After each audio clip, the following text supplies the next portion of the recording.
¿Qué te importa que te ame? Si tú no me quieres ya, el amor que ya ha pasado no se debe recordar. Fui la ilusión de tu vida, un día lejano ya. Hoy represento el pasado, no me puedo conformar.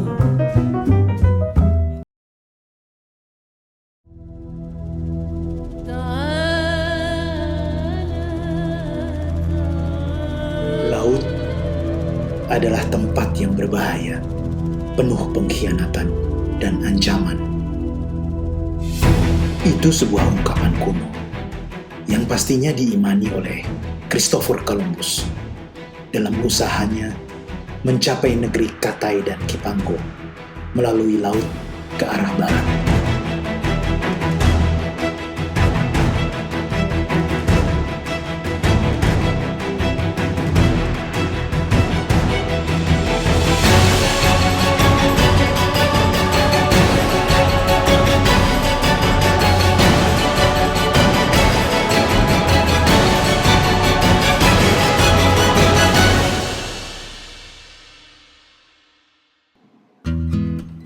Esperanza, si penjaga museum kota, mencegat langkah saya. Senyor, patung marmer Columbus itu memang terlihat suci. Tapi Anda akan mendengar bisikan yang dibawa batu itu. Luka, penaklukan, dan janji-janji yang tak terpenuhi. Adalah Columbus sendiri yang mengatakan dalam suratnya pada Ratu Isabella bahwa ia menemukan tanah tercantik yang pernah dilihat oleh mata manusia.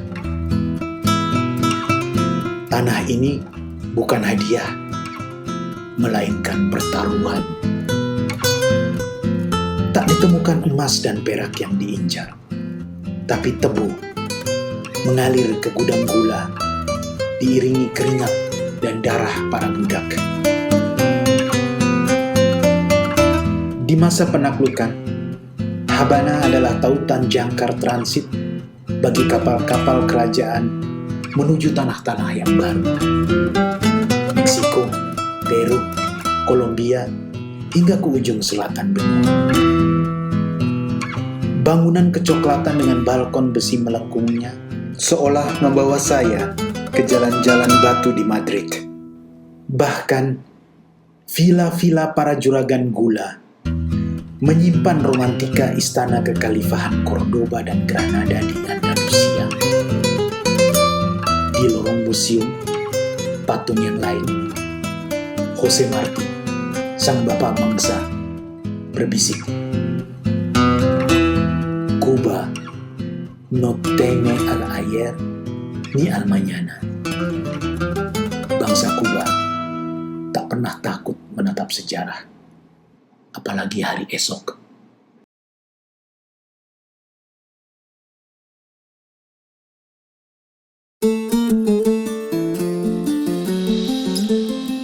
Memasuki Plaza de la Revolución di Habana, saya seperti kembali ke masa kecil ketika berjalan-jalan ke lapangan Monas di akhir tahun 70-an. Ketika sebuah baliho raksasa bergambar seorang jenderal yang tersenyum, mengangkat seikat padi, seraya mengingatkan bahaya laten komunis, terpampang besar menghadap ke utara.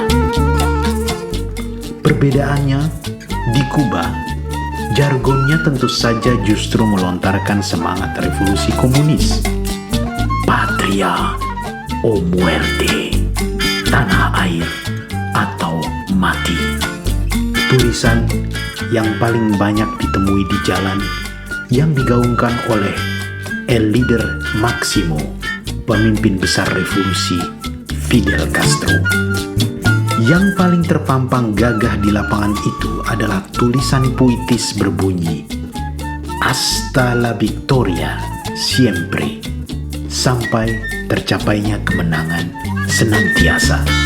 Dengan siluet panel metal, wajah tokoh yang mengatakannya, El Comandante Ernesto Che Guevara, sang komandan revolusi 1959. Boleh dibilang, tanpa Komandan Che Guevara, revolusi Fidel sulit berjalan. Bagi saya, mengunjungi Kuba sebagai turis sekaligus jurnalis gadungan membutuhkan kehati-hatian sekaligus kekuatan hati. Kehati-hatian karena biar bagaimanapun negara ini masih menerapkan kekang politik dan kontrol yang kuat bagi orang asing. Misalnya saja, jatah internet di penginapan sangatlah terbatas. Itu pun harus dengan meregistrasi nomor paspor setiap hari untuk mendapatkan akses yang baru. Perlu kekuatan hati karena negara yang cantik ini mempunyai sisi wajah yang memilukan, kemiskinan. Barangkali jargon-jargon di lapangan revolusi Habana sudah tak ideal lagi menghadapi sistem perdagangan kapitalis dunia yang sulit dilawan. Jika El Comandante masih hidup, ia barangkali tak akan laku menawarkan baliho besar bertuliskan, misalnya, bagaimana enak zamanku toh.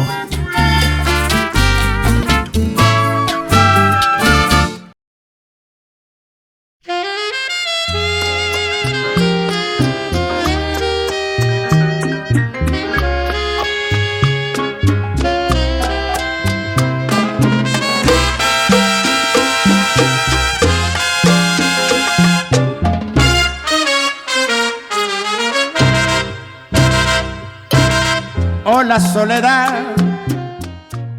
Di kota tua Trinidad, di teras sebuah warung, seorang pramusaji cantik cekatan mengantarkan koktail rum mojito pesanan kami. Dahlia namanya. Mata indah hitamnya sesekali tertutup oleh rambut setengah ikang yang berulang kali ia kibas dengan lengannya yang berkulit luar biasa. Tak disangkal, nenek moyangnya pastilah berdarah campuran tuan Spanyol dan budak dari Afrika. Madre mia, ternyata ia seorang dokter muda yang setelah bertugas di klinik pemerintah seharian mencari tambahan uang sebagai pelayan di warung ini.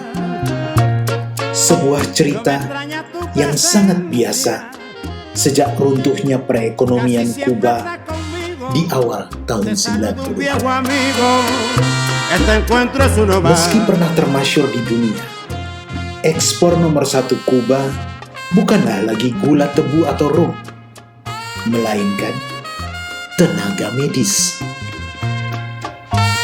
Dokter-dokter Kuba dididik dengan konsep unggul ala Uni Soviet. Sejak revolusi sosialisme, produksi dokter digenjot maksimal tanpa mengorbankan seleksi ketat atau kualitas pelatihannya sendiri. Inilah janji revolusi Fidel Castro. Setiap warga harus mendapatkan pelayanan kesehatan yang prima, cepat, dan gratis. Menurut data World Bank, di tahun 2020 saja tersedia 9 dokter per 1000 kepala di Kuba. Surplus dokter Kuba lalu diekspor ke negara-negara Hispanik di Karibia dan Amerika Latin yang sangat membutuhkan.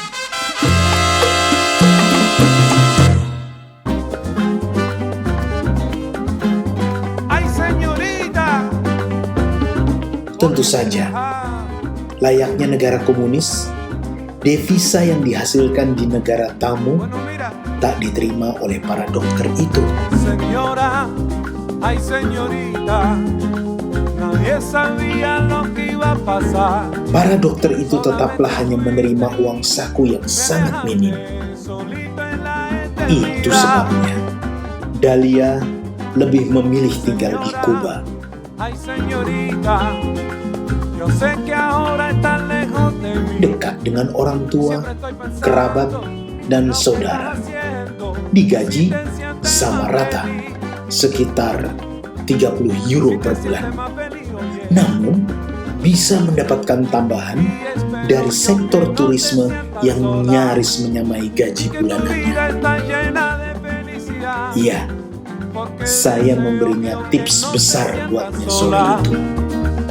Bukan cuma karena kecantikannya, melainkan juga karena empati akan kegigihannya.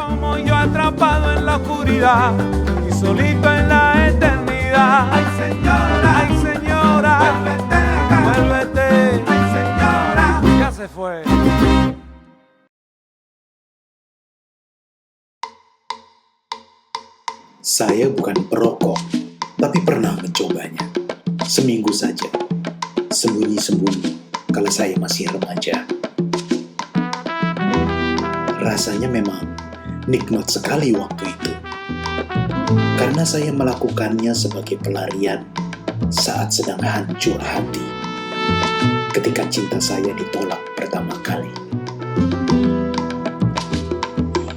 Berpuluh tahun kemudian, di perkebunan tembakau di Pinar del Rio, Pablo, sang petani, mengajarkan saya menikmati cerutu lembah Viñales yang termasyhur di dunia.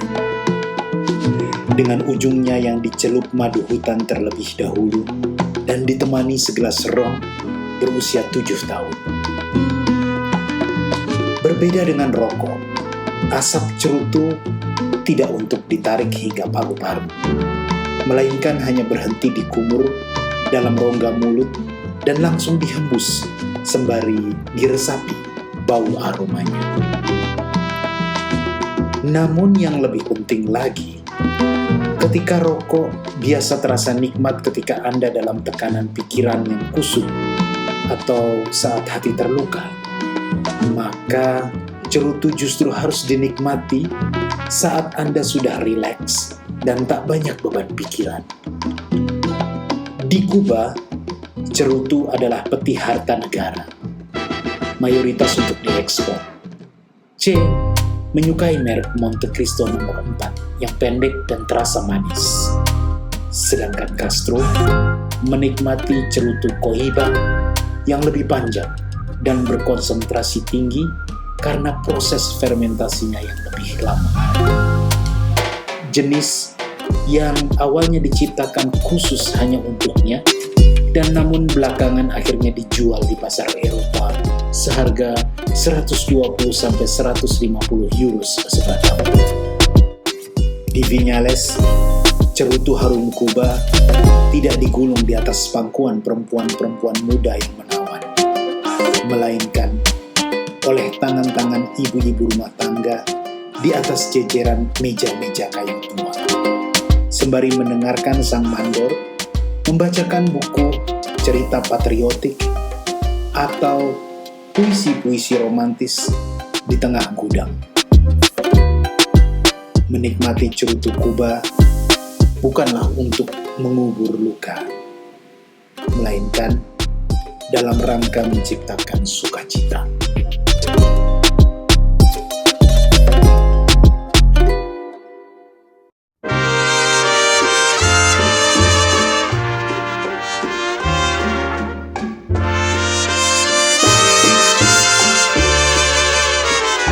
Habana layaknya setangkai mawar. Kelopaknya indah, tapi durinya tajam. Tergantung bagaimana caramu memetiknya. Namun, pada akhirnya, kota itulah yang akan memetik hatimu. Ucap Vico, pemilik klub malam El Tropico, pada kekasihnya Aurora beberapa hari menjelang melarikan diri dari Havana ke New York. Itu sebuah cuplikan adegan dalam film The Lost City yang dibintangi Andy Garcia, aktor berdarah asli Kuba pemeran Vico, yang mengambil latar belakang otentik saat jatuhnya diktator pro-Amerika Serikat Jenderal Batista di tangan gerilyawan komunis pimpinan Fidel Castro. Sejak Amerika Serikat membantu kemerdekaannya dari Spanyol hingga berdaulat penuh tahun 1902, Kuba sebetulnya senantiasa ada di bawah bayang-bayang Washington. Sampai sebelum revolusi sosialis pecah, Kuba ibaratnya tanah pelesiran untuk warga Amerika. Kasino, klub malam, hotel berbintang, hingga aktivitas mafia New York dan Chicago memberi masukan devisa yang utama. Ditambah dengan manisnya hasil gula tebu, Kuba berkembang menjadi salah satu negara terkaya Amerika Latin saat itu. Havana di tahun 50-an seringkali disebut Las Vegas Latino, kota yang kosmopolitan, modern, dengan arsitektur mutakhir pada masanya. Boleh dibilang, sejak warga Amerika dan warga Kuba anti-revolusi melarikan diri dan produk baru Amerika dilarang masuk oleh pemerintahan Castro, jarum jam seakan berhenti di Havana. Arsitektur kota aslinya bertahan, dan mobil-mobil klasik romantis yang mesin tuanya sudah dikanibal dengan kreativitas montir didikan Soviet tetap berseliweran di jalan. Di ujung film, Vico berpisah pilu dengan Aurora dengan sebuah kecupan dan mata yang lembab. Aurora memilih Havana karena ia telah memetik tangkai mawarnya dengan benar, meski jarinya sedikit terluka oleh duri revolusi.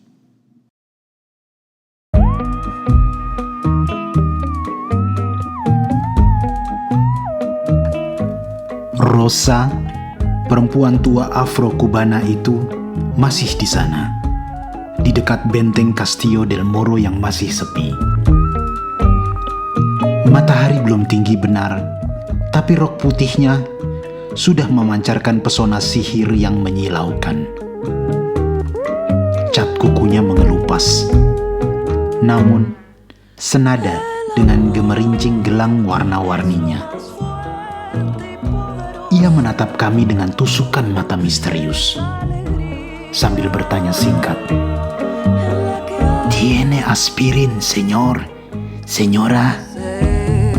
Apakah kami punya aspirin?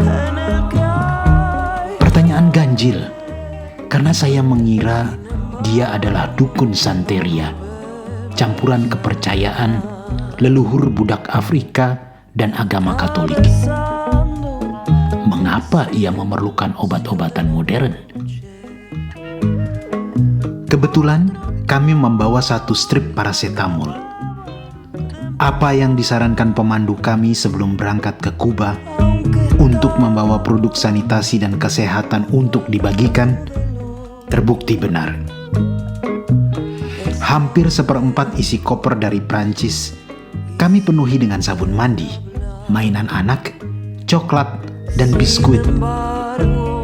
Negara yang terjerembab dalam kemiskinan ini, rakyatnya memang membutuhkan uang. Tapi lebih dari itu, sekalipun uangnya ada, barang-barang kebutuhannya tidak tersedia. Sekalipun jaminan kesehatan dan rumah sakit gratis, namun mereka kekurangan obat-obatan harian. Layaknya negara komunis, mereka mendapat jatah sembako setiap bulannya. Namun, ketika masuk ke salah satu depo, dan melihat proses pembagian jatah bulanan, saya melihat langsung bahwa rak-raknya nyaris kosong melompong. Di jalanan, bocah-bocah menyapa, "Karamelo, karamelo." Apakah saya mempunyai permen? Ya, Rosa sangat senang menerima paracetamol dari kami dan menawarkan dirinya di foto. Bergaya dukun fudu, ternyata adalah memang atraksinya untuk menarik turis.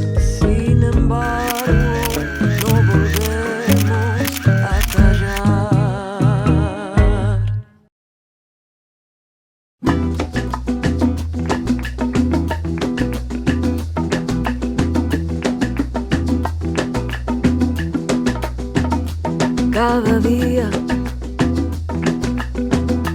doy las gracias a esta vida. Keringat mengucur dari dahi keriputnya. Cada Karel día mendorong motor tuanya dengan tangan kanan, sembari tangan kirinya menjinjing jerigen bensin.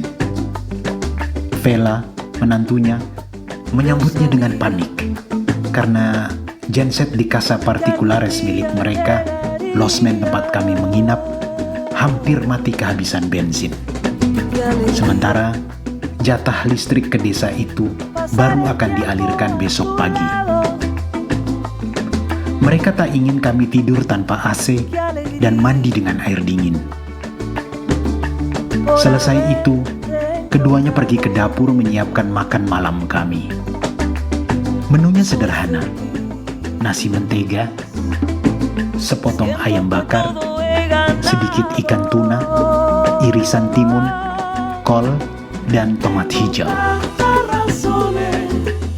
"Espero que te gusta la comida," kata Vela, memastikan kami menyukainya. Vela dan Marcelo, suaminya, begitu cekatan, berdedikasi, dan penuh senyuman. Casa Particulares adalah tipe akomodasi alternatif untuk turis yang dikelola oleh penduduk lokal yang sudah diizinkan sejak krisis ekonomi. Setelah ekspor tenaga medis, turisme adalah pemasukan devisa terpenting kedua bagi negara ini. Kuba menerapkan banyak larangan ketat bagi warganya di sektor turisme. Sedikit contohnya, warga asli dilarang memancing dan mengonsumsi udang laut besar atau daging sapi. Keduanya eksklusif diperuntukkan bagi turis. Warga dilarang mengundang orang asing bertamu, apalagi menginap di rumah mereka, kecuali ia pengelola losmen. Mereka juga dilarang mendekat ke kawasan resort yang berjejer di sepanjang pantai Karibia, di Baradero dan Cayo Coco. Pegawai-pegawai resort diperiksa ketat oleh polisi 3 km sebelum memasuki kawasan. Saya sedikit merasakan ada banyak intel mengawasi di sudut-sudut jalan.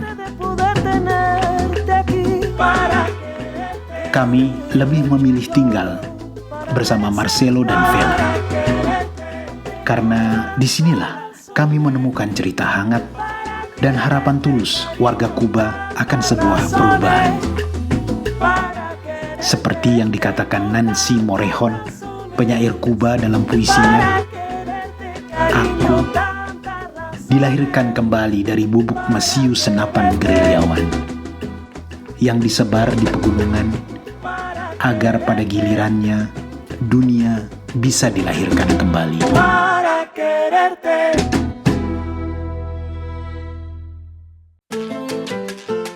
¡Ay, sabroso! Dale tumbao, Tony.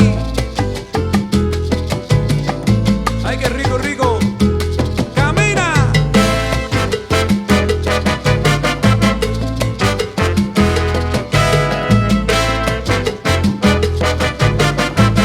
¿Cómo dice mi coro ahí? Ah, juega, juega, Bonnie.